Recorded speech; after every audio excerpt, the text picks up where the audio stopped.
রসুল দুনিয়ার থেকে যখন বিদায় নিতেছে তো জিবরিল আলাইহিস সালাম কাঁদতে কাঁদতে আসছেন। আল্লাহ রসুল জিজ্ঞাসা করতেছে, আতাবকিয়া জিবরিল, আপনি কাঁদেন কেন? বলে আজকেই শেষ দিন, আর কোনোদিন ওহী আনার জন্য যাওয়া হবে না, আর ওহীর কারণে যে নৈকট্যময় পৌঁছতে পারতাম আর কোনোদিন পৌঁছতে পারবো না। আজকেই আমার শেষ, চাকরি শেষ, আমি এলপিআরে চলে যাব, ওই নৈকট্যময় জায়গায় যাওয়া হবে না, আর কিয়ামত পর্যন্ত কোনো নবী আসবে না, বিদায় কোনো নবীর দুয়ারে আমার আশার হবে না।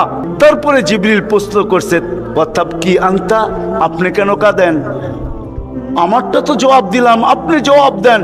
তো চোখের পানি আরো বেড়ে গেছে, বলতেছে জিবরিল এক প্রশ্নের জবাব এখনো বাকি। বলছে সেই প্রশ্ন কি? বলে ফামাল লিবাদি লি উম্মতি, আমার পরে আমার উম্মতকে কে দেখা রাখবে, কে বুকে জড়ায় রাখবে?